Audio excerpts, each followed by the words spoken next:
on pins and needles about the LA mayor's race because he's sick of stepping on heroin needles. Adam Carolla. Yeah, get it on. Got to get it on. No choice but to get on. Mandate, you get it on. Thanks for tuning in. Thanks for telling a friend. We love that about you, right, Gina Grad? That's right. And Bald Brian. You little bitch, you. Somebody tweeted me a fantastic song. We were talking. This is the beauty of the listeners, the tweets, and the internet. We're talking about Eli's coming because we're talking about Laura Nero and the other day. And that was a song that she wrote. She wrote tons of pop songs and then died and she got in the Rock and Roll Hall of Fame. Wow. It must have been 25 years after she died, posthumously. But somebody said, have you heard this version of Eli's Coming, which is Maynard Ferguson? I said to Chris, this guy must have covered a bunch of pop songs if this is what he's doing. And I said, look around. So he's covered a ton, but we're talking about Stoney End with Laura Nero, the one... Sarah Bareilles. Right, performing at the whatever. He covered Stoney End. Maybe you can work on... let's see. You got My Sweet Lord by George Harrison. Nice. But, Doss, I'll let you buy some DJ Khaled time and maybe some Jim Carolla time there. All right, so update. The 12-hour walk, which is slated for this Saturday. Yes, I have a problem with that. Oh, come on. I knew you'd be devastated. Couple of things. Okay. We don't need to do it on the same day, although it couldn't hurt. Right. That's for sure. The math works out that this Saturday I am in Malibu, and there's no place to walk except for PCH, where up and down. Ben Vereen was hit by a car. Blood Alley.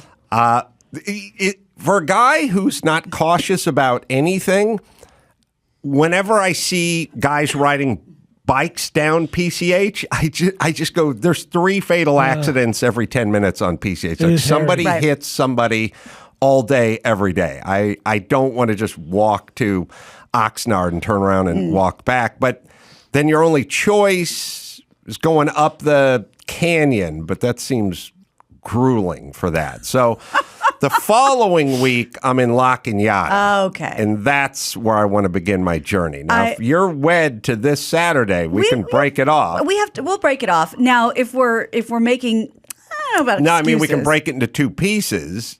You can do Saturday. Yeah. I can do the following Saturday. Yeah, that's what I mean. Okay. Perfect. All right. That's what's going to happen. Also, gets real dark real early. So how do we feel about like 10 hours? Because by 5, I'm not walking around my neighborhood anymore.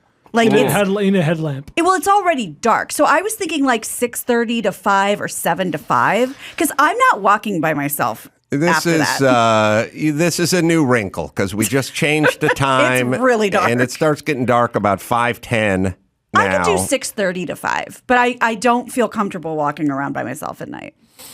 Now, one could say you could go 5 to 5. No, please. But Still dark. Brutal. yeah, but when is the sun up? 5:30? Sun's up about 6. It starts at about 6 right now.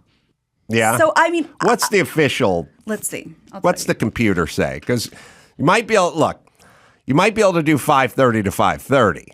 True. And I'm just saying, coming up an hour short is, I don't know. I don't know if that's going to feel good to you. But he had to do it in 10 hours. 6:22 is the sunrise. I And didn't know it was that late. 4:53 is sunset.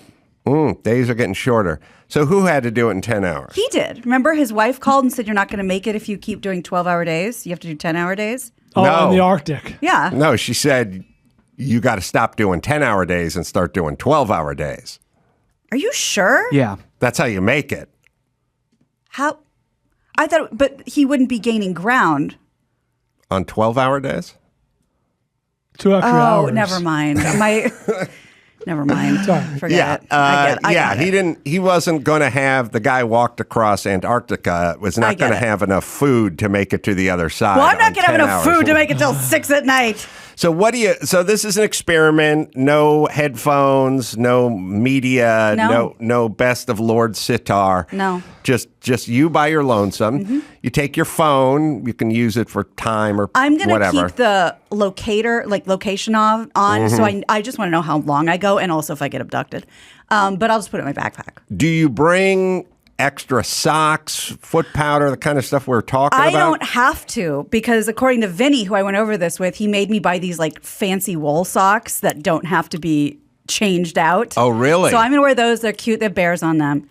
And I'm just gonna wear my Nikes, I guess. And I got a big thing of water. I'm just gonna put it in my backpack. All right. Okay. I should get that sock too. Yeah, I'll send you the link. All right. So we'll keep you posted on that.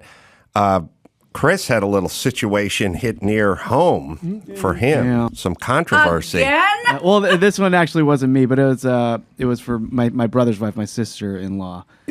So she is a yoga instructor, and I don't want to give too much away because I don't want to draw too much attention to it online. But what happened was she was working the lobby, and it's in downtown, so they keep the lobby locked when when there's no session, and then they'll open it up once it opens. But they had a guy as a walk-in trying to come in. He's trying to jiggle the door. It's not working. Are you on the list? She asks. He's not. He's a walk-in. It's like, okay, well, we gotta get to the list or something. And so this guy then takes out his camera and starts filming it, going, hey, they're not letting me in. And he has a lot of followers. And he's zooming in like her face, and like, hey, I'm being racially profiled by her. And she's, by the way, he's Mexican, or at least he looks like Latin.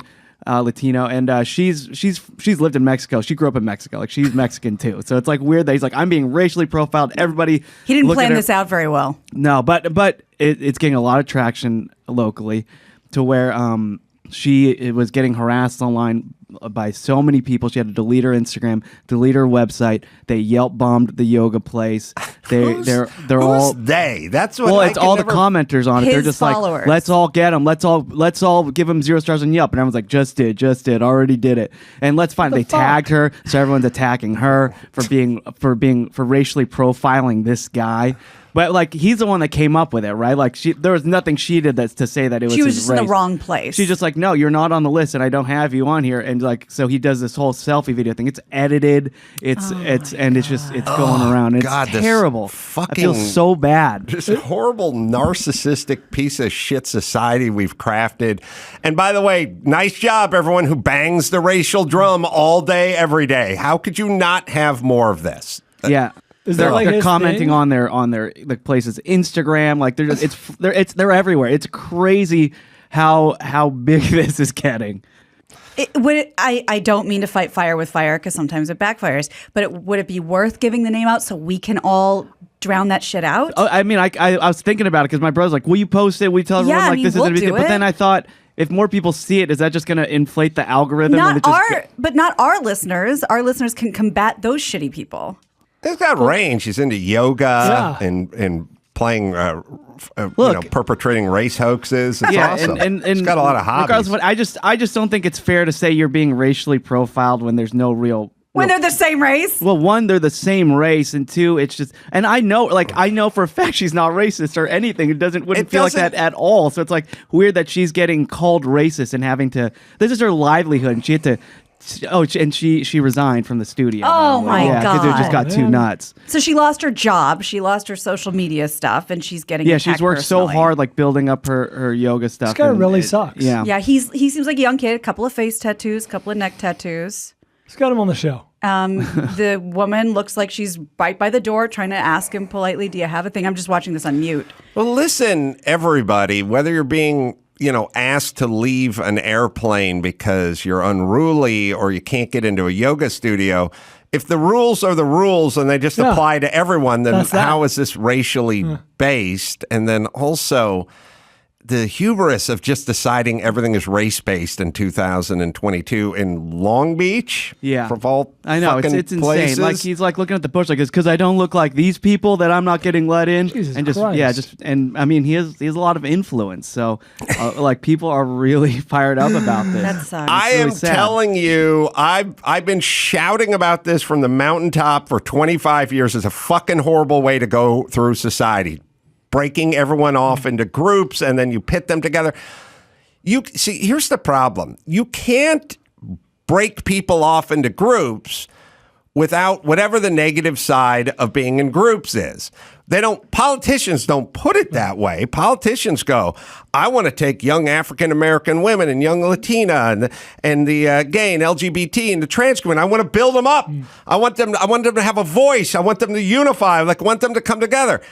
Yes, that's what Art Rooney wants to do with Pittsburgh Steelers fans. But eventually they're beating the fuck out of a Ravens fan in the parking lot because there's no such thing as just taking this one group and we're going to elevate. And by the way, so that's what it is. We should all just pick a group and see we can elevate them the fast. I'm going to Mark Garagos. You're in charge of the Armos. I'll handle the white. Jon Reep will handle the white guys. He's a better spokesperson. And we'll just all break off and then we'll try to elevate. And then at some point, there's an election that comes along, and then your group is running against the other group, and now you have to kind of take down the other group while building up your group. It's a mathematical impossibility that's going to end up in the shit show that we have now. I've been around for a long time. This shit didn't exist in 1995. People just fucking got along and went about their shit. It doesn't mean there weren't racists. It just meant it wasn't the overwhelming concern of every granular piece of society that it had to be woven into every single encounter. Well, and being on MTV, you definitely know at the time what was the thing. And what if they were telling you don't talk about this, you'd know. Yes. And by the way, you know what other microcosm works the way you described, where you kind of divide up into races and see who can do the best? Prison. Yes, it's exactly how the prison yard works. It's not good. Everyone thinks it's progressive. Like, hey, this is a good thing. We're heading this way. But really think about, like, we're going to have the first Latina female, mayor of, it's like, well, then what's the implication? The implication is we're going to have the first female Latina mayor, and then she's going to understand her people.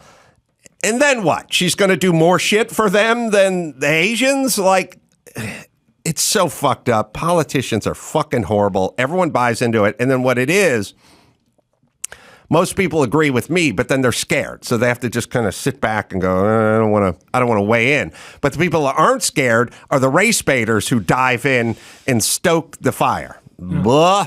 Knock it off, everybody. And the only way it works, I don't know if your sister-in-law's got this bone in her body, but you have to start telling them to fuck right off. Well, I mean, that's the only thing that works because these people are fucking idiots and they will not stop encroaching. Well, if I'm still so heated about this. I'm looking at the comments all the time, like seeing where this thing is going. And anybody who defends the yoga studio or my sister-in-law is getting torn apart too. So I don't even know. Anyone who defends the yoga studio. Yeah, just think about what that sounds like. It's at the Klan rally. Jesus Christ. There are people that go like, "Oh, I'm Mexican. I go there all the time." Like, I don't see anything like that. And people are like, "Well, you don't have face tattoos, or you weren't there, so how can you tell what happened in this?" And look, they're right on that part. They weren't there, but it's just a large percentage of folks who live in the Long Beach area were not physically there. Yeah, it's overwhelming. It's actually all on video. It's up to 70%, I hear. Yeah. So I mean, the sad part is like this guy. I think he really believes that, and that's the thing. Well, that's the reason he really believes that is A, because he's a narcissist, but B, we as a society and all the fucked up politicians spoon-fed retards this shit for the last 20 years, and yes, they do believe it now. And it's being rewarded by all the support he's getting. Yeah. It's a whole sad situation. It just bums me out. Everyone listening on Instagram who's listening to the show should report him for harassment. Oh, for that's sure. Targeted. And please go on Yelp and give this studio 5 stars because Yelp shut it down already. They're like, we're not good. taking any reviews because it's getting bombed. Well, good. Yeah. All right. Well, on other subjects, but speaking of race, I brought home some Indian food the other night. Delish. And I love Indian food. Me too. I'm the only one in my house who will eat it. Oh. So. I was about to say that. Like, Danny Two Sheets, his wife is just this good old girl from Texas, like was a cheerleader for the Texas team and all that kind of stuff. And literally won't eat sushi, not going to eat Thai food, not going to eat Indian food. And I thought, how miserable is that if that's your partner? That's tough. She's great. Yeah, she's I love happy. her, but she's from a place and she grew up on steak and potatoes and will not venture into a sushi place. He's Danny Two Sheets living in Santa Monica. Living He the wants to high eat life. sushi every night, but what happens when your better half doesn't want to go? And I feel that way, like anyone who's got a partner who's good to go with Indian, sushi, Thai food, whatever, stop and hug them. Give them a hug, because that situation where the other person you want to go out to dinner with is limited to the Golden Corral and the Sizzler, that's an issue. Yes, Brad. Is that person, footnote to this, is that person a close cousin to the person you talk about who's like, sorry, I don't know that movie, I wasn't born? It's like, sorry, I don't like sushi or Indian food or whatever. I was born in Texas. Like, does that give you free reign to just end all roads? Blah, blah, blah, blah. Okay. This is something I've thought long and hard of. Like, many years ago, I had some AV guy who was coming to my house 20 years ago, and 18 years ago. And he was like, I want to come to your house and check this and run the wiring and blah, blah, blah. They always announced the guy who came before them should have had his hands cut off because he was a hack and he's ruined the system and blah, blah, blah. But this guy, who was at the time 45-year-old guy, comes to the front door, swing the front door open, and there's Molly, the blonde lab, wagging her little friendly tail. And here he is, and he's like, could you put the dog away? And then I go, I don't really have a place to put the dog, but she's just walking around. She's nice as can be. Gentle. You know, Molly was the kind of dog where when the kids were 3, they'd dive on Molly and start twisting her ears off and stuff, and she'd just sit there. Yeah. And he's like, yeah, I'd really be more comfortable if you just put the dog in the bedroom and shut the door. Jesus. And I said, oh, yeah. And he said, I was bit by a dog when I was 7, and I didn't say it, but I was like, now you're 45, douche. Yeah. Get the fuck over it. And people do a lot of like, my grandparents took us to eat Thai when I was 11, and I bit into a chili pepper. Well, get the fuck over it. Right. Get the fuck over it. Like this, it's never, by the way, there's no back to race. Like you can't go, I got bullied by a black kid when I was 10. Now I hate black people. Right. Get that recording. I got it. The point is this. No, get the fuck over it. Yes, you were raised this way. Yeah. I was raised on a service porch with a crazy mom, and we ate dandelions because they grew in the backyard. And you never complain. But I don't have a taste for it You now. don't step foot on a deck. I want to go out and eat as much fucking different food as I can. Yeah. Well, why are we relying? Well, I used to wet the bed when I was 10. I like to eat boogers as well. I read at a second grade level once. Yes, these are all things that you did when you were 10. I rode a proud Huffy of. bicycle. I couldn't operate a motor vehicle. Yes, all things you did when you were 10. Now get the fuck over it and progress a little as a human being. I hardly had any Totally sex agree. when I was 10. Almost none. You're not going to have any now? Right. And that's the other thing. We tell my stepson, I tell him, I don't want to hear I don't like it. You do have to take a no thank you bite. Yeah, that's big in our house, too. Do I have to tell adults, well, just try this Vindaloo. Well, just take a no thank you bite because you're 37. Yes, and so many people sniffing and wanting to know what's in everything, and then making the proclamation like, I don't like lamb, whatever. Just take a fucking bite. Yeah. And I didn't like mushrooms when I was a kid. Me I either. like mushrooms now. Love. I didn't much like beets back then. I like beets now. Like, you can evolve. Taste change. The world got open for you. All right, let's see. Paul Wagner's waiting for us in the wings, so let me hit this spot. Stamps.com. No matter how much we prep holidays, it can be a little chaos, and it always comes during the holidays, especially for small businesses. Get holiday mailing and shipping under control with Stamps.com. All you need is a computer and a printer. I've used these guys for 12 plus years.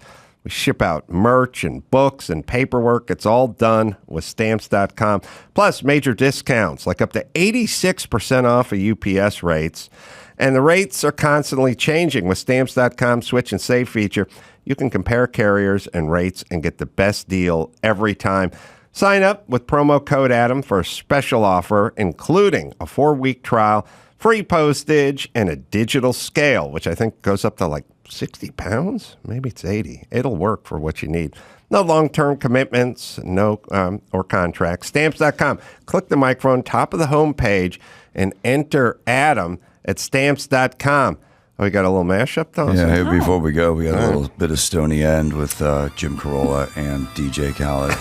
It's a lot of noise.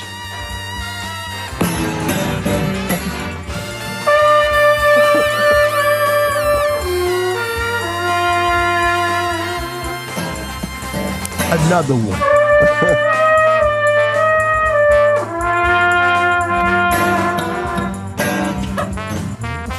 Another one. That's pretty much it. Good. At least Jim Carolla's in the right key.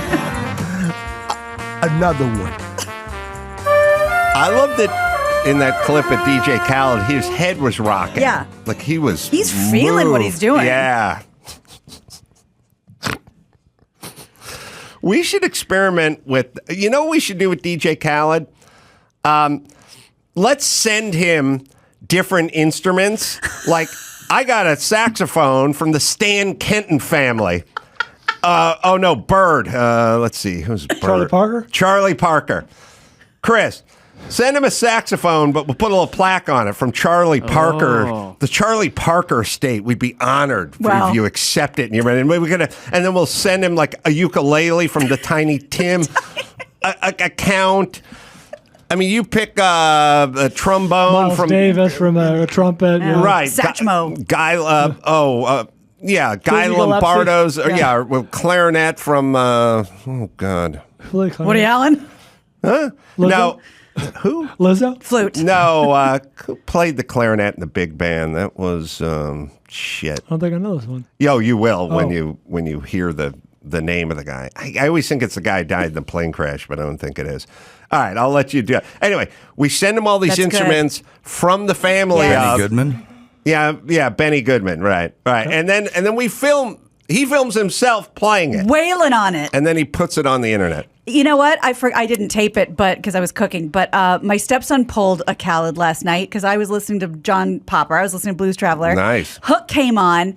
This kid gets so inspired, runs into his room, comes to the kitchen with his harmonica, and just starts fucking up this song so bad. And he was having so much fun. Now he likes his harmonica.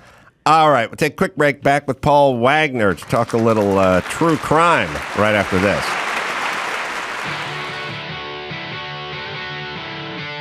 It's time to check Adam's voicemail. Ace Man. TSA is taking a page out of the old redundancy from the airplane. Don't disable, tamper with, or otherwise touch, whatever it is, the smoke alarm. Well, now at TSA, it says no physical violence of any kind will be tolerated. So no orbital fractures, no spinning crescent kicks, no baseball bats to the knee, no violence of any kind. You can leave us a message at 888-634-1744. They just post that placard that says this is a hate-free zone. Oh, good. And then we take care of guns and kicks and bitings and everything else. Paul Wagner is with us. The podcast, American Nightmare, Unknown Subject, Season 3, available wherever you listen to finer podcasts. Good to see you, Paul. Hey, Adam. Hi, guys. Thanks for having me. You're in D.C. right now? Well, I'm in a little park, actually, just outside of Washington, D.C. I'm in a little town called Kensington, Maryland. I had to find a place because I work out of my car, and I don't want you guys to be looking at the back of my car. So I figured I'd find a nice setting like this. It's quite scenic. You work out of your car? I do, yeah. I have a hybrid job. I produce podcasts for WTOP News Radio, and then I also work for the NBC-owned station here in D.C. So because of COVID, for the last 2.5 years, reporters have been working out of their cars or out of their homes, and we used to ride around in live trucks with photographers, but we stopped doing that when COVID came. So that's my car's in my home right now. I bet it smells weird. Hey, this We're talking today about the infamous Potomac River Rapist. What is that? Yeah. What is that case? So, for your listeners, I think I can draw together for you that it's not dissimilar to the Golden State Killer for these reasons. He's not nearly seriously as famous as the Golden State Killer. However, he did some things that were very similar to that man in that he was very strange, very bizarre, very violent, stayed underground for years and years and years. He was a killer. He was a rapist, broke into homes, cut phone lines, raped a babysitter, raped a doctor. And he killed a brilliant scientist in Georgetown, right outside of Georgetown University back in 1998. And then he disappeared for over 20 years. His DNA never showed up anywhere. And the police couldn't find him. The DNA didn't hit in the CODIS FBI, national database. And so the DC police and the Montgomery County police, where these rapes took place, decided to try genealogy. And you may recall when I was on your show the last time, we talked about genealogy, and this was another podcast series that I did about a murder in a hospital. Well, this genealogy led them to a man named Giles Warwick, who was 60 years old, living down in Conway, South Carolina. And so they had DNA that linked him to as many as 7 rapes or 6 rapes here in Montgomery County, and then a rape in D.C. and a murder in D.C. So like the Golden State Killer, he did his awfulness and committed these horrifying crimes for years and years. Police couldn't catch him. He goes underground. Nobody hears from him for years. And then suddenly genealogy works. You get the ancestry databases going, and they find this guy. And just like the Golden State Killer. So this podcast is about, we start out with the murder of the scientist back in 1998, and then we kind of go backward. And I talk to detectives and family members, and we track this guy's progress from when he committed the murder first, and then all the rapes, and then up until how they caught him. And it's a fascinating story because of this one detective here in Montgomery County, Maryland, who used the genealogy and tracked this guy down to a family tree over in Oxon Hill, Maryland, and was able to find this guy. And so the podcast is 7 episodes. The 7th episode will be out next week. And the timing is really good here because it leads right up to the trial. He'll go on trial at the end of this month. So let me ask a hypothetical to everybody, which is when you're born, you get a social security number, and then the government just tracks you and extracts tax money from you for the rest of your life. And if you don't pay them, they'll put you in jail. Right. With Wesley Snipes. Where do you guys come down on getting the DNA sample when you're born that goes into some large database, and then it's just there? And if there's a rape, they can check it. I'm sure there's plenty of movies either already out or coming out as to why that's a bad idea, but at this moment, I think it should be standard. Feels Orwellian, but that's where we're at. Yeah. Paul, what do you think? Well, yeah, I mean, the privacy people and the lawyers will tell you to, go take a leap. But here's one of the interesting parts about this and why genealogy is so fascinating, is that there's 2 databases now that allow law enforcement to search. One's called GEDmatch, and the other one's called Family Tree. Now, there was a time where the people that put their DNA into these databases didn't know that law enforcement was going to search them. Okay, so these databases, then what they did is they took everybody out of they optioned them out. Let's put it that way. Okay, so they notified everybody who had their DNA in these databases. They said, look, we've got to be careful here. We don't want to let law enforcement search our database if you don't want them to. So if you don't want them to, you just tell us and we'll opt you out. And so I would do that and then just I'd arrest all the people who opted out. Suspicious. Well, then they said, okay, if you want to help law enforcement, you can opt back in. And amazingly, a lot of people did. And now there's millions of people in these databases that are saying, I got no problem with that. You can go ahead and allow law enforcement to search the databases. And that's how they're finding these guys. That's how they're finding they're solving these incredible cold cases that have been baffling detectives for 20, 30 years.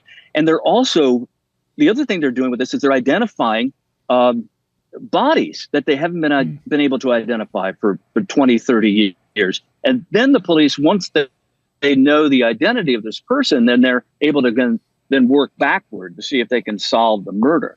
So I follow this group called DNA Solves, and it's almost like every week they have a story where genealogy is leading to the identity of a body that's been found somewhere, and they didn't know who it was, and then through genealogy they're able to find out who this person was after 20, 30, 40 years. So give us, because I'm such a layperson with this technology, give us the way genealogy worked to catch this guy. So he had a cousin. I don't know the cousin's name at this point. That has not been revealed. There's been a lot put out in court documents. But there's a cop here in Montgomery County, Maryland. His name is Steve Smogoreski. And he had a hobby. He just had a hobby of being able to go down the rabbit hole and look at records and search databases and find people. And it was a hobby. And so the Montgomery County Police gave him a number of cases they asked him to try and solve. And he did some really baffling cases here in this county. And then they gave him this case, the Potomac River Rapist. And he was able to find a cousin that was very, very close. They called them centimorgans. I know that gets technical here, but it's basically the number of locations within somebody's genetic profile. And he found enough of these locations to identify this cousin. And then he built a family tree out from that cousin. And he started to zero in on this man named Daniel Parker Swan, whose DNA was very close to the killer's DNA. And then they determined that this Daniel Parker Swan had a son out of wedlock. And then they traced it to this guy named Giles Warwick. And then they went down to Conway, South Carolina, and they knocked on his door one morning and said, hey, we've been investigating these rapes in Montgomery County, and we'd like to get a sample of your DNA. Would you be willing to give it up? And he did. He voluntarily gave it up. And then what they did is they got into a car and they drove from Conway back here with the sample. And within hours, they knew they had a match. And the next morning, they went and arrested him. And so he's been locked up now since 2019 and awaiting trial. That's very generally, how it works. I'm so baffled and confused by the rapist, and I'm going to sound like a weirdo, but I get the part where the guy and the girl, and they've been drinking and he's forcing himself on. I don't know how it physically works when someone is jogging by a river and you jump on them and rape them. Yeah. I don't know how you pull that. How does one pull that off? I mean, you must have the most twisted mind in the world. And in a weird way, I know murder is worse than rape, but I can think of many people I'd like to die in my life. My rape list is much shorter. Yeah. It just seems like you're a worse person. You know what I mean? Like who doesn't wish Vladimir Putin was dead? You know what I mean? Raped? That's it. No, well, that's the second example. Sorry, I jumped ahead. I'm just saying, like, it's weirder, and it makes you a more twisted individual, I guess, is what I'm saying. Versus the your partner who stiffed you when they were trying to fence the ice, and you put a cap in his ass, like. That kind of get that. Yeah. I wouldn't do it, but it lives somewhere. That chick's jogging and I got a boner. It seems like the most twisted of all the minds. Sorry. What's interesting about what you say there, Adam, is that what confused these detectives for so many years is that he changed his behavior. So at times he was stalking these victims, and then he was hiding inside their houses, and he would wait for them to come home. God damn. And then in other cases, he was attacking off the street. And so the detectives now, this is another interesting part of law enforcement, how cops think, is that now they know they have these cases all connected through DNA. They're saying, wait a minute, this guy not only had an MO where he's waiting inside homes and cutting phone lines, but then he's also going and he's attacking women on the street and dragging them into the woods and beating them. So two different MOs, but because of DNA, they know it's the same guy. That's so great because, don't we think pattern-wise? We would never assume that was the same person. Yeah. Well, right. And it used to be that way where the cops had this tunnel vision, right? Where they're like, okay, well, if this guy's acting this way, and then, we just got another case where guy drags somebody off the street, and they're like, it can't fit, right? But they don't think that way anymore. Now they know that these guys are able to compartmentalize this stuff in their heads, right? And they go off and commit these terrible crimes, and their MOs aren't always the same. So Daniel Parker Swan submitted to the DNA test. Is that what you were saying? No, actually, it was a cousin of Giles Warwick, our suspect here in this case. Oh, well, then who's Daniel Parker Swan? The suspect's father. Oh, okay. Okay. And so once they were, so when you build out the family tree, what you're doing is you're trying to find the person that has these centimorgans. I know it's a technical term, but who has the most that are as close to your suspect as possible. And that's when they zeroed in on this guy, Daniel Parker Swan. And that was the father of this guy, Giles Warwick. And so you name your kid Giles so he doesn't become a serial rapist. You know what I mean? I think that's foolproof. How many Gileses have engaged in this kind of activity? None that I can think of. That's a preventative measure to try to stop your kid. That's a firewall. Yeah, when you do that Jesse James Dalton thing, of course that kid's going to be a maniac. Yeah. But Giles, Jesus Maybe Christ. it was a Boy Named Sue situation. Oh. Everybody made fun of him. Mm-hmm. One of the more fascinating parts of our podcast, if I can give myself a plug here, is that because the case has run up against the trial, the prosecutors in D.C. introduced the two interviews that the police did with him into evidence. And because they did that, it became a public record. And then the judge released those interviews to us. So we have the two interviews that the police had with this guy the day before when they asked for his DNA, and then the day after when they arrested him. And one of the more interesting things that he says in the interview after his arrest is the detective looks at him and he goes, we know that we have your DNA in all of these crimes. So how did it get there? And his response is, I don't know.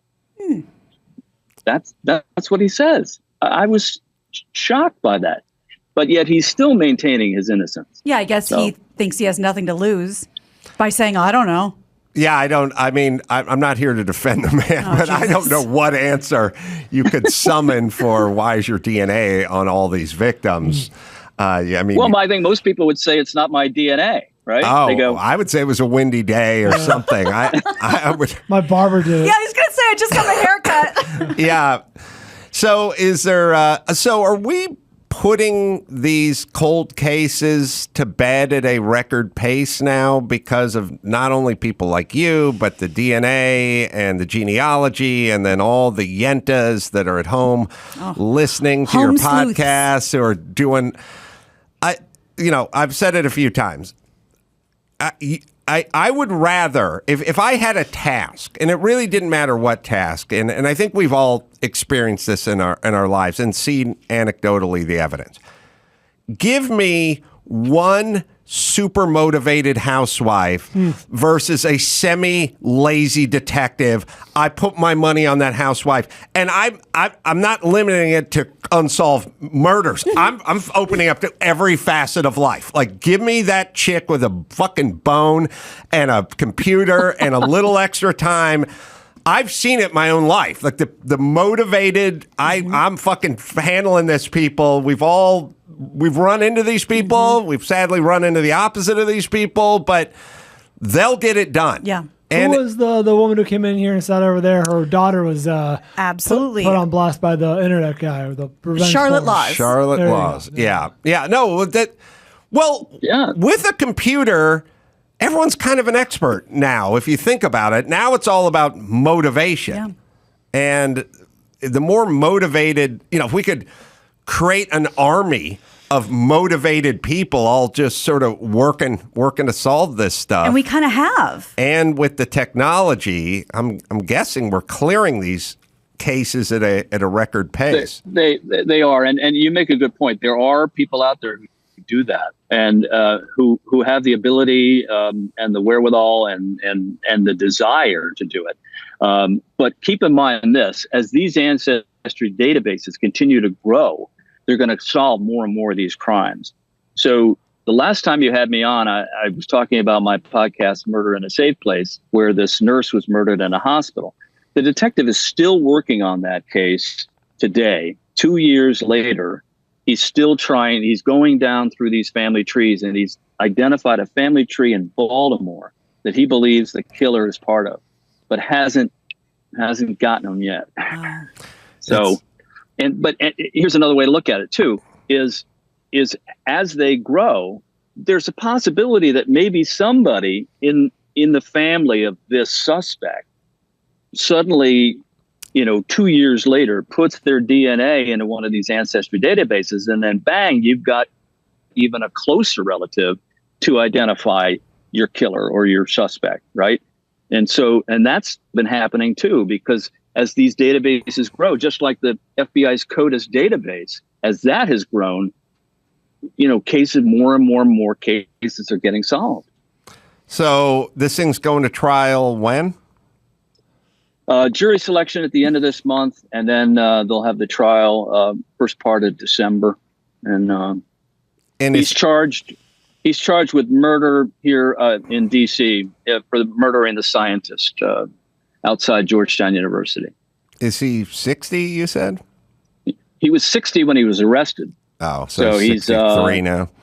63, almost 64. I saw him down in court the other day, and What did he? I'm always curious. What was he doing for a profession? I'm guessing publicist when you caught him. See, that was one of the things that was driving the police nuts, because they couldn't figure out how he was able to stalk these victims. How was he able to shadow them, hide in these homes, and then get away? How was he picking his victims? Police could never figure it out. Well, we now know he was driving dump trucks for a while around construction sites. Then he started working his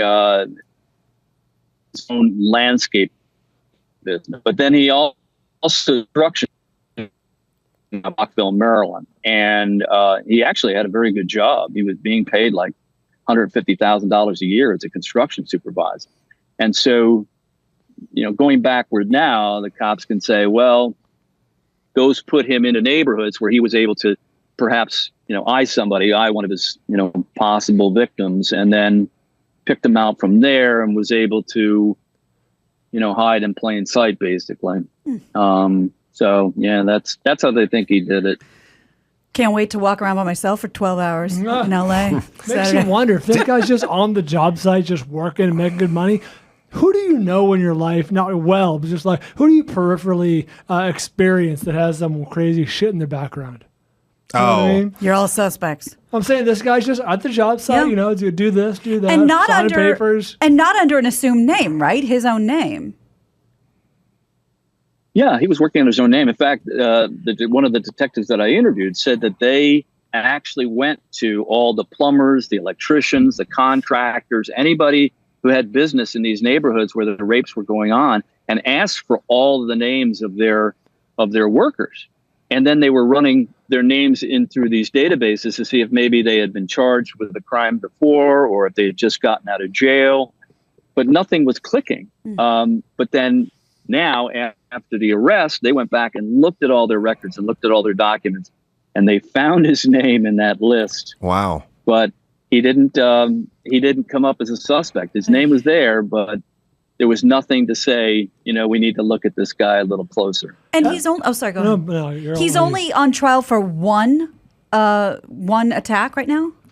Well, he murdered, allegedly, a woman named Christine Mirzayan in Georgetown, raped and murdered her. But he also raped a woman in D.C., allegedly. And then he raped a number of women here in Montgomery County. So he's on trial right now just for the murder of the scientist. And the prosecutors in D.C. want to be able to tell the jury that he's also accused of all these rapes in Montgomery County. The judge has not ruled on that yet. So we don't know if the jury's going to be able to hear that. Yeah. And as it pertains to the trial, where are we these days with like DNA evidence? Because I know back in the day, the story was you have to convince the jury this is real and how it works. Is it just kind of open and shut now? Juries want to hear about DNA evidence. They're desperate to hear about it. And so in this case, they have DNA in 6, 7, 8 cases, I guess. But here's the thing. When these days, the DNA is basically like your fingerprint now, because they go and tell the jury that the chance that there's somebody else out there who may have been the real suspect is 1 in 1 quadrillion. I mean, think about that, quadrillion. I mean, I don't even. It's like how big a number is that? If I mean, we only have 8 billion people, then it's impossible. Is that mathematically impossible? And that's what they tell the jury. So, and the juries want to hear this. They want to hear about DNA evidence, but they also want to hear what else you got. Okay, we think this is the guy, but tell me what else you got up your sleeve. What else can they tie him to? I feel like I'd be done with the DNA part, because the part where the old lady looked out her window and saw a guy who matched the description when he walked under the streetlight pales in comparison to the quadrillion. Paul Wagner, American Nightmare, Unknown Subject, Season 3 available wherever you listen to finer podcasts. Casejackets.com is where you go to find out more. Paul C. Wagner on Twitter. Good to see you again, Paul. Yeah, Adam, and thank you very much for having me on. I appreciate it. The last time you had me on, the podcast numbers went way up. Oh, great. Oh, thanks, Paul. He means for us. Appreciate it. Thanks, Paul, and thanks for finding a scenic area for a nice backdrop. Thanks for having me. All right, let me tell you about Geico. Do you rent your home? Well, you do one or the other, and I bet you work hard too. It's easy. Bundling policies with Geico. Geico makes it easy to bundle your homeowners or renters insurance along with your automotive policy. It's a good thing too, because you already have so much to do around your home. Go to geico.com, get a quote, and see just how much you could save. It's easy. It's Geico easy. Go to geico.com and save yourself some bucks. All right, we'll take a break. We'll come back. Jon Reep's running a couple of minutes late, but we'll bring him in after we get started right after this. Jon Reep is on the Adam Carolla Show. Our good friend Jon Reep back in studio after a long absence. Yeah, it's been too long.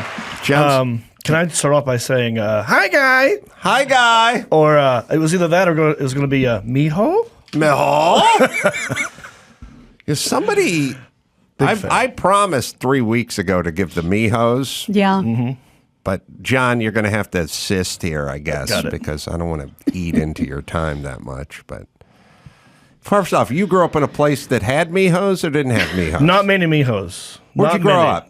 Hickory, North Carolina. That's where my husband's from. What? What? Not Hickory. Hickory. Really? No way. How small a Holy town is shit. Hickory, North Carolina? I mean, over the years, I made it sound really tiny because the word hick is right there. Right. So, but it's probably, 125,000 people, something like that. My father-in-law lives there right now. It used to be the furniture capital of the world, home to Winston Cup champion Dale Jarrett. Oh, wow. And the pig from Green Acres, I believe. Did it have the most furniture, or Yes. does furniture originate from there? Well, now it's China. China's number one. Yeah. But they manufactured and made Okay. their own furniture. In I just forget about the Dodge Hemi vehicle. I got a new starring vehicle for you for the Discovery Channel, Hickory. It's the history of the whitest dudes on the planet. You know, you do Jack Daniels this week, and then there's That's great. Hickory. Right, Yeah. Hickory. John Deere. That should be the John whole Deere. channel, the Hickory channel. Yeah, you pick the whitest guys in America who invented something, and then you do a deep dive as the host. I'm in. And let's not Let's be get to blind. work. Let's not be blind to the shirt he's wearing. Oh, he's wearing the I Dolly did that Parton for you shirt. because I knew you were a it huge is. fan. I've never seen that shirt before, and that is rare. I believe this was at a Target. That's fabulous. Yeah. Wow. Generic. What's it called? A Target? Oh, I don't know it. Okay, I'll look into it. John had won the 5th season of Last Comic Standing and beat out Amy Schumer. Yes. And her friend Damn. Doug Benson. I hope she's doing well. I think she's landed on something. I always ask you, when you saw Amy Schumer, did you have any, like, well, I may have won this battle, but you may win the war? or like you got a certain je ne sais quoi, like they would say in Hickory? Well, yes. What does that mean? No, she was very quick-witted back then. Even she will tell you at that time she was brand new. I mean, she had maybe been doing stand-up a couple of years or something, but very quick-witted, very fast on her feet, you know. But material, I think she just sort of ran out of material. Are you out here filming Curb? Are you allowed to talk about that at all? I'm not sure if I'm allowed to, but I will. But you can confirm that that's what you're doing. Yes. So- Yes. First off, what's the timeline? I'm always confused with Curb. I always look forward to it. Then it's by the way, it's the Hard Knocks training camp for me. It's like, finally here. And then 4 weeks later, no more. Now it's coming back for the midseason. But what I'm saying is I feel that way about Curb. Like I wait, and then it's like, it's almost over, and then it goes away for 2.5 years. I didn't know it was coming back. I mean, I moved. I lived in LA for 18 years, and then I moved back to Hickory, North Carolina, about 4 years ago. So I'm there now. Now I auditioned there. I just got the audition via email, filmed myself, sent it in, got the part. So I don't know. I don't have the whole script. I don't know what they just give you a scenario. I was going to say, were there any lines? No, it was like, okay, so you and Larry meet at this situation, and A, B, and C needs to happen in this scene, and then there's like 3 different scenes I'm doing. Got it. So I don't know when it comes back, but I know they're filming it now. And you're out here filming it now. Yeah, I flew in yesterday. When do you start? Have you started yet? Tomorrow. Did the damn. fitting yesterday, doing this today. And then I shoot tomorrow, Monday, and then I got to come back sometime in December and do another scene. So you got scenes with Larry? Yeah. It's got and you have the beats, so to Right. speak. Yeah. I got it.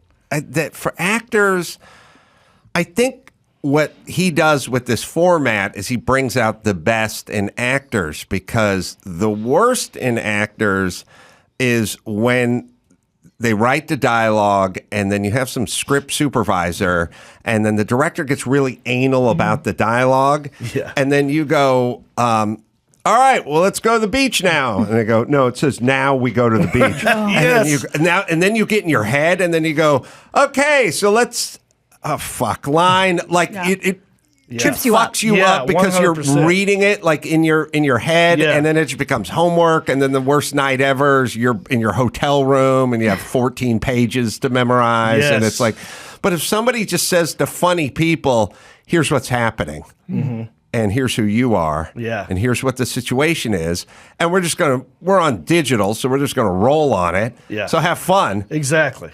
You're gonna get the best out of everybody. Agreed. When I did a sitcom called Rodney with Rodney Carrington for like 2 seasons, and it was like a 3-camera, 4-camera, studio audience, and they had that script supervisor would come up to you after every scene, and just exactly what you said. There's 2 words you got wrong here. I'm like, does anyone give a shit about that? And there's some writer who's like, oh, that's technically not what I wrote. Right. Who's worried about their job, I guess. Well, because I've worked with the script supervisor, the script runner.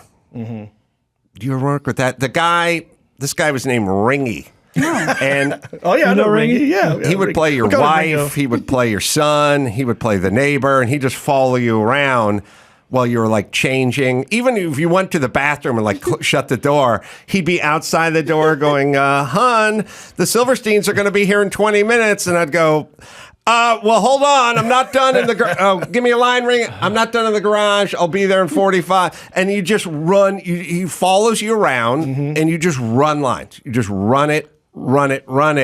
But at a certain point, it ceases to become art. It becomes a task. It's not natural. I mean, that's why I love Curb, because when you watch these scenes, I mean, people do talk over each other in normal life, and that stuff happens, and it looks more authentic and real, as opposed to I will say something and stop, and then you will say something and then I stop. You know, it's like, it just looks better that way. So on the script itself, it's just sort of beat sheet? It says, for whatever reasons we don't know why, but you and Larry meet here. Mm-hmm. He notices that you have stomach cramps and a rash. Mm-hmm. Suggests some things. You guys exchange info, and then that's it. Wow. That's it. I mean, it's like 3, maybe like 4 sentences. But it's so, and also, you know, comedians are horrible students. Most people got into comedy because they were shit students. Right. And like, if you talk to Jimmy Kimmel and go, you know, why don't you put together a 30-minute stand-up act? I go, I don't want to have to memorize all that shit. Like people, like I think there's a difference between actors who do acting on stage, who have to memorize all that dialogue, and comedians who they're the laziest people on the planet. They don't want to have to do that. So you get to sleep like a baby tonight. Yeah, exactly. I don't have to memorize all those lines, but I do. I mean, I'm nervous because it's Larry David. Yeah. And I'm a stand-up. I didn't do I wish I would have done improv and groundlings and that kind of stuff.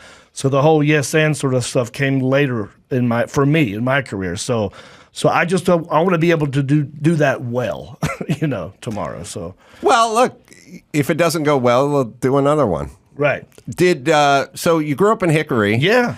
And comedy, long ways away from stand-up. Yeah. What was the family doing out there? Dad was a manager of a Goodyear. I actually worked in the shop for a couple of years, changing tires with my uncle, who also worked out there. I love the smell of Goodyear. I like going in there. Oh, good diesel. Good. Yeah, I like that. Vulcanized rubber. I miss the pumice soap. Lava. Yeah. They get anything off. Yeah. Well, anything that wears off the top layer of your skin will technically remove, Right. like a belt sander would get those ink stains out of the palm of your hand. Technically, you don't need water, I guess. Yes. Yeah, you don't even need water. Yeah, just get some sandpaper. Yeah, the lava soap just ground away anything. Yeah. So I worked there. That's mom and dad. I went to high school there, community college there. Didn't do I was a class clown in high school, and then I moved to Raleigh, North Carolina. I went to school at NC State. Then there's a comedy club next to the campus. Started doing comedy, open mics, and that's how it started in Raleigh. Was there any encouragement from the family, discouragement from the family? In Hickory, when you tell people you're going to be a comedian, it's not like a real job. It didn't exist. When I was growing up, comedy was just on the Tonight Show here and there on TV. We had like 4 channels back then, you know. There was no internet. So we didn't even know. I didn't know that there were stand-up comedy clubs all over the country. I just thought that just was in L.A. or New York, and that was it. So when you tell someone you want to be a stand-up, they kind of laugh. It's like not possible. So I told my dad, and my dad, they're big into the church, so they're big Southern Baptists. And Wednesday night would go to Wednesday night supper at West Hickory Baptist Church, and sitting around the table, and my dad's like, "Yeah, I got 2 boys. One of them's going to be a comedian, and he's a ball to be around, and my other son has a job." So I'm like, "Oh, so Jason's not funny." But yeah, so it's not possible. It's not realistic. It didn't discourage me. I guess he thought it would be a phase, like, "Oh, this will be fun." As long as you graduate from NC State, that's all we care about. Just get the degree, and then you'll figure out what you're actually going to do. So he just kind of looked the other way. Yeah. It didn't discourage me, but didn't really encourage it. Wouldn't be like you telling him you were gay. Right. He would have gotten involved. He would have rolled his sleeves up on that one. Oh yeah, big van kidnapping me, moving me back home.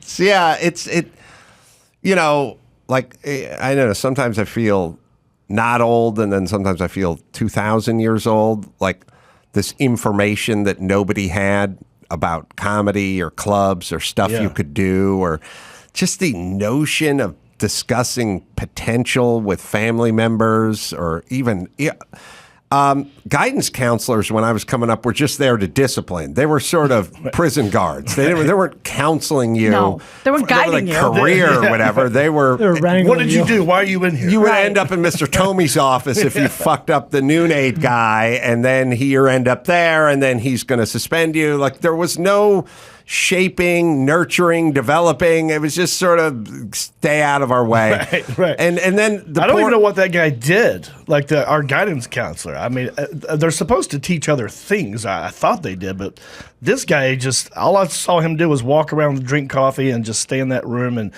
kind of like babysit people. Yeah, mine, I imagine there were some students who he did do something. He may have seen a spark of life or some intellectual ability in some, but I was quickly categorized in the, I was just a chair warmer. I was just going to sit there and let my butt heat up the chair. So I got Mr. Tomey put me into that category, and then it becomes this tacit agreement because I don't want to see Mr. Tomey either because that could only be bad. So I only saw him when I was getting suspended, I think. Did you do in-school suspension? Where they had like a certain room that you go and you're isolated? No. Or did you get suspended out of the building? Like, you can't come today? I got suspended out of the building, and I had the story goes that I'd forgotten that I'd filled out my emergency card in such a fashion that it was laughable. So I was incapable, and still am to some degree, incapable of taking care of a menial task, like the most basic of things. I was raised kind of feral and hippie, and I couldn't read. I was like, I'm going to go outside and throw a dirt clod, I'm run around in my underpants in a sprinkler. Like, I didn't have any, you couldn't hand me an application. I didn't get hired from Taco Bell, not because they weren't hiring. They looked at my application and went, this guy's a madman. He can't spell. Like, He wrote the date where he's supposed to write his last name, and he's got writing arrows to shit that I put in the wrong category. They looked at it as a Rorschach test. This guy's a nightmare. We can't. It's a Taco Bell in North Hollywood. They were hiring, but they wouldn't hire me because the application. So I was given the emergency card. The emergency card, I don't know if you guys had to do this. Yeah. You had all your emergency contacts. The whole deal was you took the emergency card home, your parents filled it out, your parents signed it, then you brought it back, and then you could register for classes, but you had to present the emergency card. Right. Mm-hmm. Well, of course, even though I lived half a block from school and my dad had a pen, that was a bridge way too far for me. Like, impossible that I take this piece of paper home and give it to my dad and he fills it out and signs it. Yeah. And I just crunched it up, like threw it in my locker, forgot about it. Then it comes to registration day, and I got no emergency card that my dad signed. So then I think it would be funny to fill it out in line. Okay. And then, of course, I got my jack-off buddies around. Yeah. So Ray and Chris, and I'm mom's occupation. She works on Hollywood and Vine, Sure. Good stuff, right? Yeah. And then my dad, I don't want to fill out all the shit for my dad, so I just wrote he was a FBI agent, and then under everything, I just wrote classified. Everything's classified. It's funny. I can't tell you. And then I just signed his name at in nice. stick letters, like at the bottom of the thing, and I went in. And I got all my classes. Yeah. And there's no big deal until 4 months later when I got suspended. And then Mr. Tomey goes, all right, let me pull that emergency card. He starts going through his file. I'm not thinking about anything at this point. You forgot about that? Yeah, it was 4 months ago. I was a goof, He pulls I didn't even know what he's going for, but he's got to call my dad at work. So he needs the emergency card to get my 911. To get my dad's work number. Bethesda, Maryland. So he pulls it out and he starts looking at it, and I'm just sitting across the table from him, and I see his face like changing. Yeah. And he goes, "Did you fill this out?" And I'm like, let me see. and I'm like, oh, shit. Oh, the goof card is now I'm in double trouble because I don't know my dad's work phone number, and Mr. Tomey's pissed, and it's already in evidence. Did you so you said you wrote his name in stick figure? Did you? So you made no attempt to try to copy his signature? He wouldn't know how to do. I don't know that my dad had a signature. I think we were too poor for that. I couldn't. I just wrote it out like a long just the form. Name, like all caps. Yeah, did you play any sports? I played football in high school. Yeah, my senior year we had a perfect season. We went 0-10. Nice. We went defeated. You went defeated. We went defeated. We lost. We were horrible. My high school was notoriously bad at football, but we. Our last game, 0-9, playing another team 0-9. Whoa! Oh. And Evenly it matched. was 0-0 in the fourth quarter. Jesus. Wow. And someone was going to fuck up and win this game. Yeah. But we kept our perfect season. The final score 3-0 for 54 Tigers. Really? Yeah. What position did you Oh play? my God, we had a horrible. So I played 6 different positions my senior year because people were quitting, people were getting hurt. I had no business being middle linebacker. I was getting killed. I'm supposed to be at best an outside linebacker, maybe a good corner here and there, but I was getting killed. I separated my shoulder towards the end, but it was horrible. It was horrible. Yeah, people forget. I don't know. Had I guess pinched it was nerves. acceptable. But yeah, by the time I got down to my last game of high school, quarterback was out, running back was out. Like there were a lot of guys would be out by the time you got to the end of the season. Yeah. It was a kind of ragtag group. Yeah, it was, and I was backup running back. There's a famous tape from within the Reep family of me. My dad is at the game. He's got the camcorder. He's sitting with his friends. I recovered a fumble on defense, and everyone's like, "Yeah!" And I go to the sideline, and the coach is like, "All right, there's only like 30 seconds left. I'm gonna let you run the ball. Just don't I know fumble." how this ends. He said, "Don't fumble." I'm like, "You got it, coach." And it's a counter play. So I go this way, I cut this way. I got 2 linemen in front of me. I could have just run the clock out, but I'm like, I see the end zone. I'm fucking going to score a touchdown. And I start running, and I'm shifting. You're supposed to put the ball on the outside arm when you're, Yes. So I'm shifting the ball, and I didn't see this guy. Big lineman comes over and just hits me right here. Ball goes up. I see my feet and the ball. And I'm going, no! That's a bad sign. And on the tape, you hear my dad and his friends, right? They're going like, "Oh, John he recovered the fumble. Oh, they're putting him in at running back. Oh, okay." And then the play develops, and you hear him like, run that ball, Reep now. Oh. Yeah. It's just It kind of quiet. strikes me that there must be countless hours of tape of people recording their kids at an ice skating tournament or anything going, "Oh, look at her. She just pulled off the triple act. Oh, Jesus Christ. is she's she down. okay? Oh, fuck. I told you this wasn't going to work out, Steve, but you insisted. Lessons. And that's why I'm asking for a divorce. Like, there's got to be. Oh, sure. I mean, that's one of many. I'm sure. I got hit in the face with a baseball that he recorded one time. And thought it'd be funny just to keep recording me as I'm crying. And he said, "One day you'll look back and laugh." And I'm like, "No, I'm still pissed at you to this day." Well, it strikes me, I'm a little older than you, and I just miss the video cam era. Oh, like it would have been in your life. Well, like my parents would have had one. But no, I'm saying there would have been some teammate true, whose sure. parents Like loved another them parent. who would have captured my interception on tape. But True. it was right before that era. It would have been Super 8? Super 8? We filmed on film Wow. in high school football, Yeah. black and white Ew. most of the time. Old-timey. Yeah. And then we would have film Everyone was running sessions. extra fast. Yeah. And the Benny Hill theme song would be playing. Yakety sax? Yakety sax. We watched film. They get a projector Yeah. and develop it. Yeah. And I don't know how much you can glean from that, like Was watching it. Was it all 22, like up in the end zone on a cherry picker? Was it like the whole field?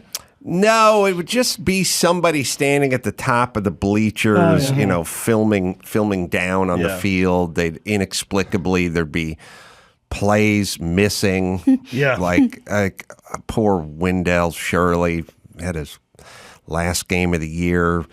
announced he was going to dedicate the win to Robert and Leonard. Robert and Lenny Ishu both died in a fiery car crash, and he's dedicating the win to them, to Robert and Lenny, and sure enough, he takes a punt to the house in the fourth quarter. But watching it film, it's like right up to the snap. Oh, God. And then it breaks off. And then it starts again when we're like kicking the extra point. Like it literally just cut. Did someone record over it accidentally? Like it was a like Perel commercial? You run out of the film reel with like run out. Yep. You'd see the break. Like you'd hear it. And it's like starting to fade. And then it break. And then the next one would come on. It's like they're setting up for the extra point. Like it literally just cut Wendell Shirley's 65-yard proclamation of taking it to the house for Robert and Lenny for their memory. It's cut No, right that's out. film, though, not VHS, right? That's film. Yeah. The VHS, you would accidentally record over stuff. Oh, yeah. This wasn't that. There's video of you getting kicked out of a Panthers game in 1995. Yeah, it's kind of what started everything for me, really. Big football fan. Carolina Panthers, 95, finally coming to the NFL. Very excited. Me and a bunch of my friends were in the cheap seats. Every time out, they would play music. I would get in my seat and start dancing like an idiot just to make my friends laugh. And that would get bigger. Finally, the mascot sees what I'm doing. He invites me out to dance with him. I say yes. I'm out on the 5-yard line. This is Sir you. Purr, that's me. You're Moonwalk good. on grass. That Not is a easy. moonwalk. That on is a grass. moonwalk. Michael On Jackson grass. crotch grabs. I'm singing bad. What I Like About You. And I used to break dance. I give them the worm. So here I am. I start doing the worm. Oh, and can you nice. pause it right here? All right. All right. So right here. You moonwalked. Yeah, I moonwalked on grass. Amazing. That's not easy. I used to be a break dancer back in the day. Wow. You guys from Force Hickory and with your Hickory. stand-up and your Cosmic Force and breakdancing. Hickory. Yes, we were huge. So as I'm doing this worm, right, all the cheers turn to boos. The crowd is on my side. They have seen this kid progress from the cheap seats, make his way down. This the is Panther. an NFL game. Yeah, it was the Carolina Panthers. I think they were playing the Saints, but they played their home games in Clemson before they had their stadium built in Charlotte. And so that's why you see the orange right there. Because and now you see the stretcher over there. That's a golf cart stretcher. They were working on a player before this, so they were playing music for like 5 minutes straight.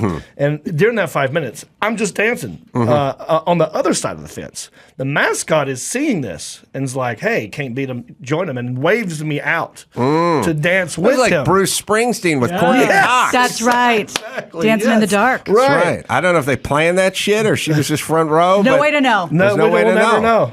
Well, Sir Purr, that's the Carolina Panthers mascot. Sir Purr. That's the Bruce Springsteen of this story. Sir Purr says, "Hey, come out here and dance with me." I jump over the fence. And then as I'm doing the worm, you can hear the crowd's loving it. Then they start booing. Oh, no. I'm like, why are we? They don't like the worm, I guess. But they're not booing me. They're booing the cops. Who wedgied me? Wedgied Did you you see on that? the field! That was a full-on wedgie. Boom! Oh, man. How humiliating. No dignity in Yes, and then these 3 cops over here grabbed me. This guy was on my side, though. He was with Sir Purr. He was trying to tell him, let him go. We told him to come out here.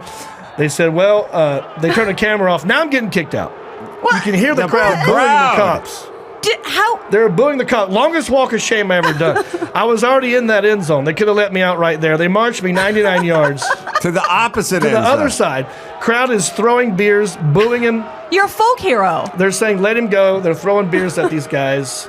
And he never let go of my pants. Oh, my God. He's got his finger in your loop. I told him, if you don't let go of my pants, I'm going to put my arm around you. We're going to walk out of here like we're a couple going to the prom. And that, I held him like that for 99 yards. Damn. Wow. But how would they have thought you got there? You were obviously invited. So when you're at a football game, Well, you'll not see obviously. security. Like if you're on the field, Yeah. they don't always know Well, you're the security's invited. not looking at the game. They're looking at the people, right? So Right. they don't see the mascots inviting me. Right? They're looking at people like this, and they just hear a commotion, and I'm already out there. Okay. So they never saw Sir Purr's invitation. They just thought I was some drunk jackass, which I was, but I was invited. Wow. Yeah, and we all learned together in that moment because the cops. I mean, Sir Per came to defend me. It was kind of funny, and that guy that was with him, they were yelling at each other. Sir Per, put your paw on the Bible. He's like, Right. There's this big fluffy cat here with these big eyes going, I told that motherfucker he could come out here. I'm like, Jesus Christ, Sir Per, there's children here. So did they let you back in? No, they kicked me out. We all learned together in that moment that Sir Per does not have the authority to invite people onto the he field. doesn't have the sway. It's an NFL rule. They have to kick you out. So he's not. It's not like he's part of management. He's almost in essence a mascot. Right. He doesn't He's make a the big goodwill decisions. ambassador. Oh, but he and that doesn't- guy, that actual dude in that suit, got fired. Sir Per. I guess there's a guy in the suit. I don't know. But that same person got fired because there was a live ball in the end zone some other game, and he just jumped on it. Oh my God. He First went year- rogue first year in many the league. times. There's a learning curve. Yeah, it was the first year, right? Were the the Top Cats? Top were they Cats. there yet? The cheerleaders. They were there. Yeah. Oh, We had the wow. Top See, Cats. that's the thing with your mascots. It's kind of the same thing with the players. Like the players now are so beaked up, such physical specimens, and they play with such ferocity. You know, back in the day, there were sort of slower moving guys that didn't have that kind of ferocity. Yeah. Now they do, and then so you say to the guy, you know, who just made his huge scoop and score and a crazy physical play and leaped over someone who's trying to tackle him. Then he gets in the end zone, and then you go, don't take your helmet off. You should know better. But it's almost like they're in a crazed frenzy Right, at this fugue point. state. And if they had this sort of rational mind that would memorize, that would know not to hit the, you know, it's like you go, in this day and age with all the roughing of the passer, you still took 2 steps and led with your forearm. It's like, yeah, that's what you get with that guy. It's like a police dog is going to bite its wrangler every once in a while, but my dog wouldn't. But my dog wouldn't do shit in a crime, you know. So it's like, but you want that in a mascot. You want crazy energy and enthusiasm and unbridled spirit and everything. Yes. Unfortunately, the same guy's going to make a run for the loose ball in the end zone, right? That's what cats do. They see a ball, they pounce. That's right. That's We what got they the do. video of. Oh, yeah. Yeah, here's Sir the Per. touchback. Same guy.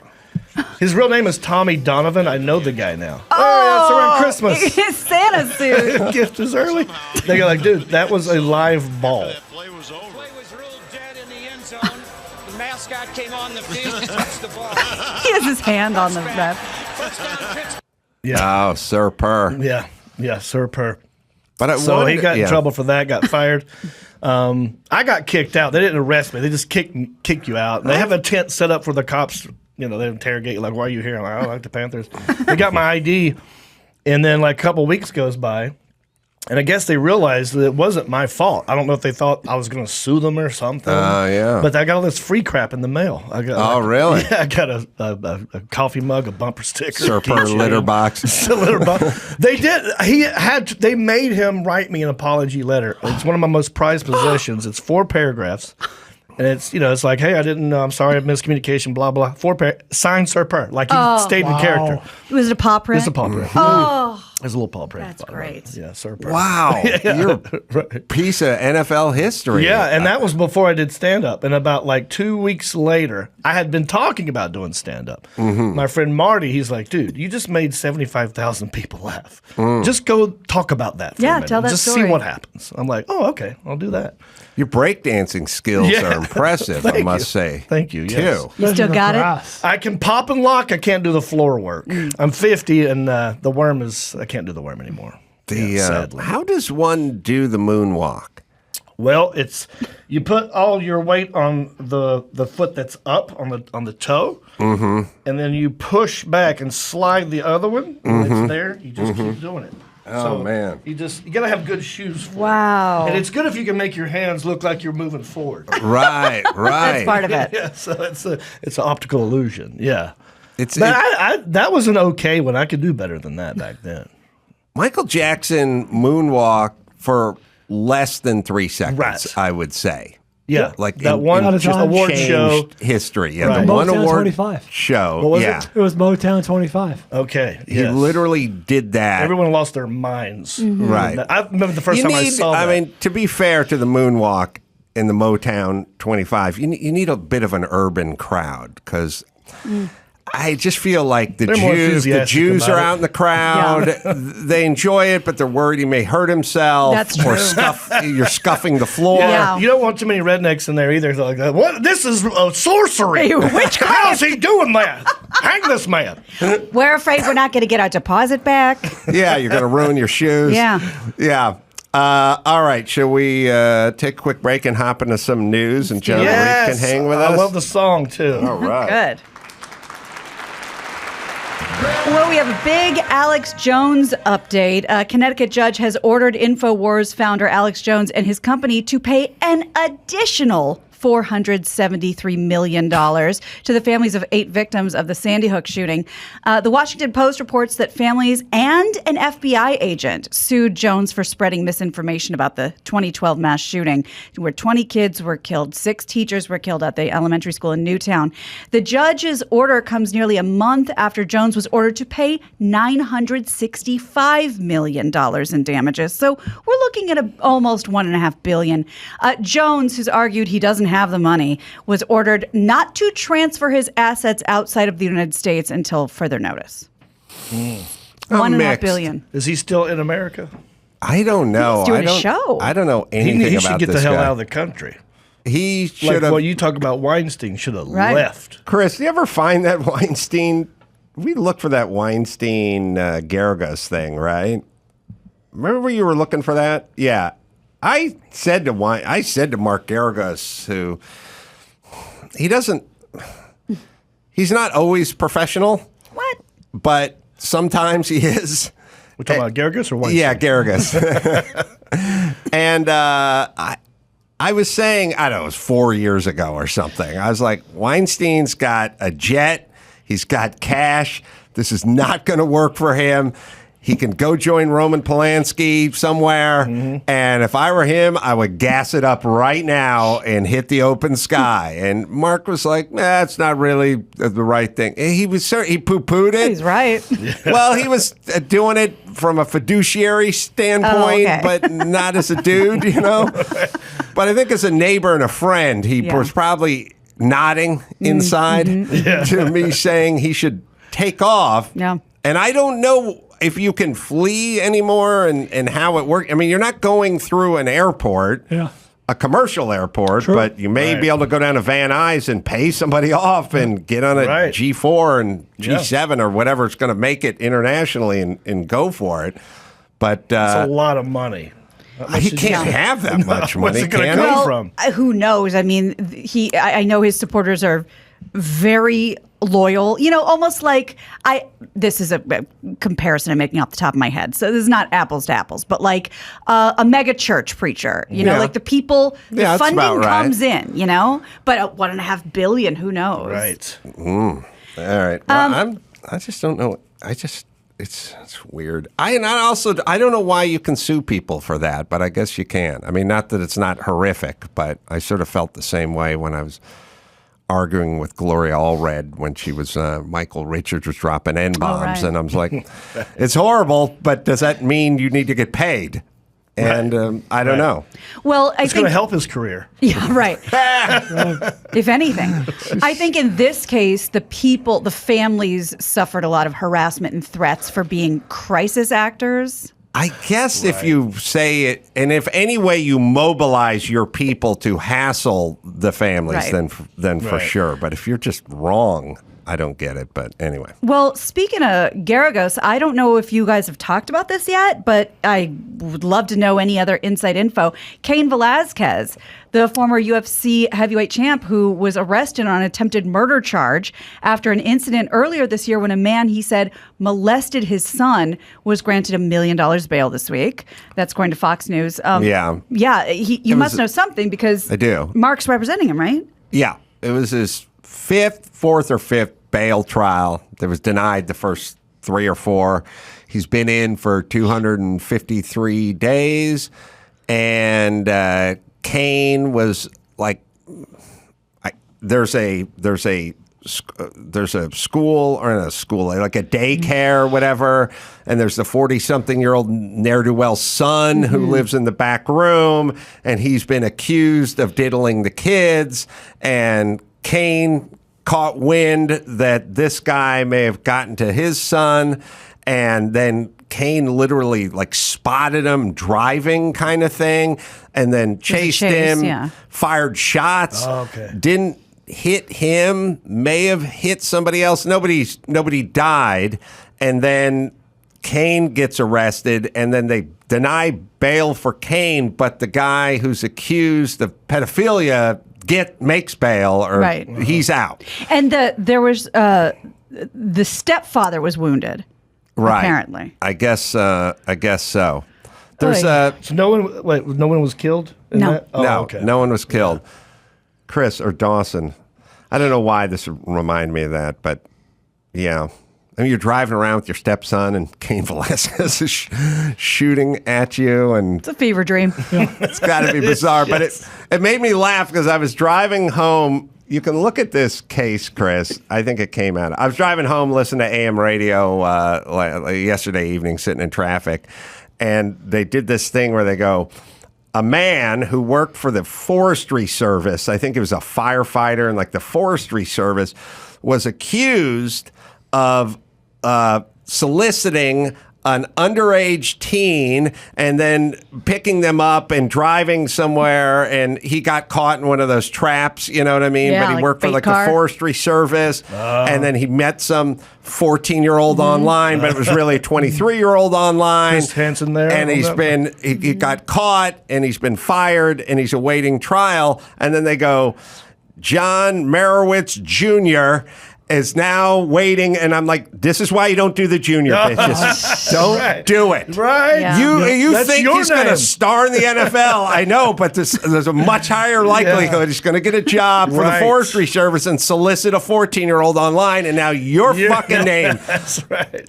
I feel like the junior should be something that maybe you can award later. Yes, that's after a an great achievement. idea. Like, I'm not a senior till I'm over 55. Right. Why? I mean, maybe you could award the junior maybe after 15. I don't know. Right. So, yeah, right. Because at 13, when you catch him torturing cats, you're right. going like, all right, it. we're Yeah, not. you not ruined doing it. Right, but if he's a standout ball player in his ninth grade all-star basketball team, then go ahead and start thinking about it. You can hold it over their head like, well, one more year, you get the junior badge. Mm-hmm. That story, work for the Forestry, solicited, I think happened yesterday, or at least I heard it yesterday. Anyway, I'm always just curious how the internet works. But go ahead. Well, and also, I guess, in a way, the opposite of the first story, who among us blames Cain for losing it for something like that? Course. You know?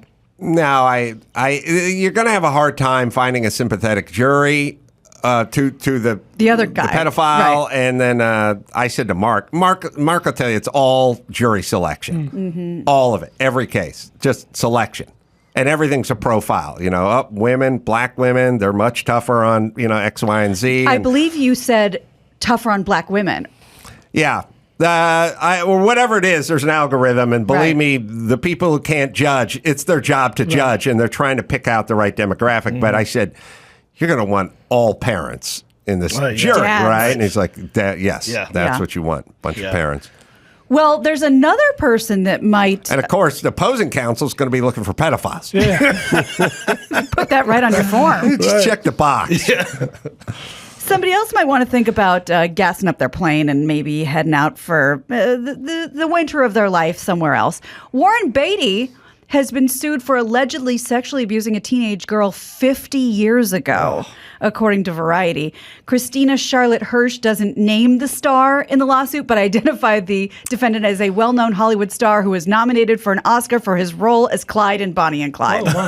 And dated Madonna for like a week. Right, we can deduce. The documents obtained by Variety claim Hirsch is a survivor of childhood sexual abuse, battery, assault, molestation, and abuse at the hands of the defendant.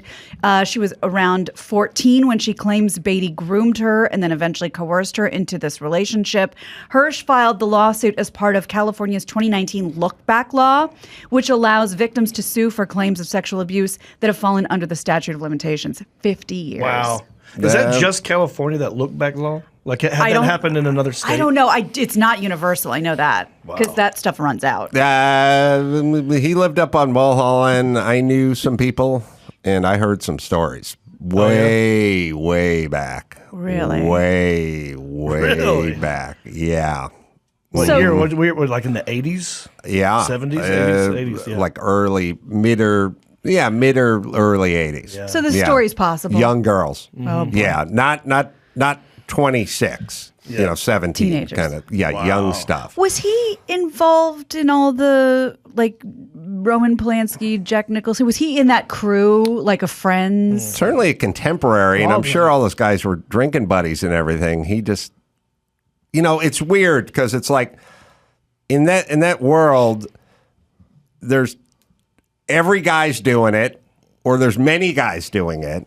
Right. 3 of the guys become the face of the guys who are doing it, and the other 86 guys get nothing. You know what I mean? It all lands in the lap of Roman Polanski or Jack or whoever. Yeah. Warren gets none. Yep. You know what I mean? But Warren's probably running in the same circles and doing about the same stuff. How old is he now, you think, Warren Beatty? He's got to be in his 80s. Late 80s. So here's the story. Forest Service employee arrives at underage sexting, driving a fire engine. Oh, boy. But if you're trying to pick up a young child, they'll be very excited about that. I'll let you honk the horn. I got a Dalmatian Turn the back lights there. on. Turn the lights on. 38-year-old Mark McGill Jr. See, Dad? Way to go. When there was all the promise in the world, he was going to solve cancer. Should have waited. You went with Junior. I wonder if he has another kid who's not a junior, but also might be curing cancer right now that we don't know about. You got to switch juniors. You should have you changed the junior from one kid to another. Yeah. Yeah, he arrived to meet her in a fire truck, which is a taxpayer I don't appreciate. I won't judge the pedophilia, but that diesel is $7 a gallon right now. Crossed the line. Was she a fire crotch? John. That's right. Coming from the fire I'm a mouth. ginger. I can say these things. Yeah, pulled up in the fire engine with the intent of having sex with a teenage girl. In a fire engine. In a fire engine. Mm-hmm. Warren Beatty, 85 years old. Wow. All right. And by the way, I just counted. I think there's 6 states with these look-back laws. Okay. California, New York, New Jersey, North Carolina. Oh, boy. Vermont, and D.C. Okay. So interesting stuff. SNL is going to be interesting on Saturday night. When Dave Chappelle hosts, that's this weekend. All I think about is... Well, he's the election guy, isn't he? Yep, exactly. Right. Oh, I'll tell you why he's hosting. He always hosts after elections. I think this is his 3rd time. Right after Trump. I love Dave Chappelle. Me too. But either you can smoke indoors or you can't. You can't just simply go, that guy can smoke wherever the fuck he wants. For the rest of you, it's dangerous and you shall be arrested. He's like... if one of the grips backstage just lit up while Dave Chappelle was out there, he would be led out of the building and zip tied. Jon Reep style. And and the entire Manhattan would turn on him. Yes. Like, what? There's a child out in that audience, in a fire truck. He just gets to smoke. He's going to walk out on stage. He's going to light. Yeah. He's going to light a cigarette, and he won't even inhale. He waits till he gets on. It's not. He doesn't come out with it lit. He comes out and goes, oh, by the way. And this is not Dice style. This shit is lit. It's lit. Yeah. No, I mean, this is him saying, I like to start rehearsal Monday by taking a shit on Lorne Michaels' desk. Right this way, Mr. Anyone want Chappelle. to fire me? Some member of Baywatch you'd like to sub in for me? Or is it okay if Dave Chappelle hosts this week? Like, he does it. He walks out. He doesn't come out with it lit. He has to light it up. Then he doesn't even inhale it because you can't really smoke a cigarette when you're doing a monologue, monologue. you know. So then it just sits there. It's all I dare someone to say something to me. Indeed. And this is the level I'm at. Indeed. Yeah, exactly. Yeah. Thank God it's not a cigar, though. You imagine. I mean, Cosby could do the cigars. Not anymore. Not anymore. Well, the reason why this is going to be a little different is because the cast is fine with it, apparently, but a lot of the staff writers are boycotting the show, saying they would be, that they're I furious. saw it last week. I think they may have boycotted last week as well. That thing was a fucking stinker. They don't even know they're boycotting. Well, a source tells Page Six that the writers are not going to do it, but none of the actors are boycotting. However, Dave's reps tell Page Six that there was nothing to suggest that there was a boycott when he attended the writers' meeting this week. Apparently, everybody was there and in good spirits. Dave has hosted the show twice before, each time right after an election. So maybe it'll be more improvised. I don't know. We should do an experiment with. If I was a power wrangler and manage a lot of A-list celebrities, I would just go, let's take you different places to smoke and find out where your power ranking that's is. good. Ooh, yeah, go to like a cancer hospital. Yeah, Walk right Dave in. That's Chappelle the could top. walk. He could go to an AIDS hospice and light up, and no one would say shit. Right. But they might say something to Clooney. I don't know. Oh, You know what I mean? I But to see. Yeah, figure yeah. out. Now, if anyone from Saved by the Bell walks in there and lights up, they're going to be escorted Good luck. out. Like, let's figure out where you are. That's good. Yeah, you can't even smoke during a forest fire if you're from Saved by the Bell. That's right. It's like, we know there's already smoke, but you were in Saved by the Bell. You put that But don't use the truck if you're going to pick up that 14-year-old. Right. He will walk out. He will light up a cigarette. 100%. yeah. Sure. So we're not taking bets on this because we all know it's going to happen. Is it a Yes, menthol? then- Are we doing the 100s? Well, the real what kind of question- cigarette are we smoking? The real question for him is, if we got him drunk, are you going out there to enjoy a cigarette? So here's what I'm saying. The monologue is 6 minutes. Right. How long does it take to finish a cigarette? Probably about the length of a monologue. But smokers don't light the next one off of the last one. They go sometimes hours without smoking. They go into a movie theater and they sit down and they watch a 2.5-hour Marvel offering. They don't smoke. Then they walk out to the lobby and they go outside the parking lot and they smoke. Or people go out to dinner. They have their dinner. They have their drinks and they walk out to the patio. So he doesn't need to smoke during that 6 minutes. Right. And he's not really smoking. He could smoke in his dressing room, put it out, then walk out. But Well, if I it's a got him big if. really You look at- drunk, it's a power trip. would he say, I just enjoy the mellow flavor of tobacco? Or would he go, I'm fucking doing it because I dare any of these fucking people to say a word? I don't think you'd have to get him drunk to get him to I wouldn't answer have to that. get him that way? Okay. I think Yeah, I you're right. wonder, will he, because like you said, it's a 6-minute monologue. It takes about 6 minutes. Let's make bets. Will he finish the cigarette? Will he put it out? Oh, this is like a prop bet, Prop bet. with the length of the Let's see. national anthem Right. at the How- Super Bowl. If it's a 100, I'm guessing he doesn't finish it. If it's a regular short pack, he could get through it in one monologue. We have me talking to Garagos 5 years ago about telling Weinstein to flee. How long is this? 2 minutes. If Weinstein wanted to leave to go to France today, in room with Roman Polanski. Share the same hot tub. Right. Is he allowed to do that? Yes. No charges. He could leave right now. In fact, I thought yesterday it was being reported that he had left and he was headed for Switzerland. Who knows if that's true? Now, if he goes to France, can we bring him back? No. We still have no extradition, anything. Right. So, because 2 places he could go and there's no extradition. He could go to Armenia or he could go to France. Oh, that's a coin toss. Yeah. So Paris or Yerevan? Well, they're both the city of lights. Baguettes are incessant haggling. You're being called my friend all the time by people that are trying to screw you. All right, well, let me ask you the last question, which is, you're not Harvey Weinstein's representation. You are Harvey Weinstein. Right. And you're divorced. The kids are adults. And, hey, George Clooney spends more time in Europe than he does in L.A. It's not like you're never going to see the guy again. You like rich foods, evidently. Because it's just feeling to me like he stays here, the DA in New York files on Monday, and potentially the rest of his life is ruined from that point on. His life is pretty. Well, his life is ruined anyway, but I mean, he could really be incarcerated, and I mean, there could be a real, from that point on, there's a window right now in a private jet. I mean, if I'm him, I go, listen, I'm just going to jump on a charter jet, and I'm going to France, and I'll be there. And call me if you need me. And the phone rings, and it's, a colleague of yours going, the DA's filed in New York, and I'd go, who's he talked to? And they drop a few names of a few folks that I remember that night.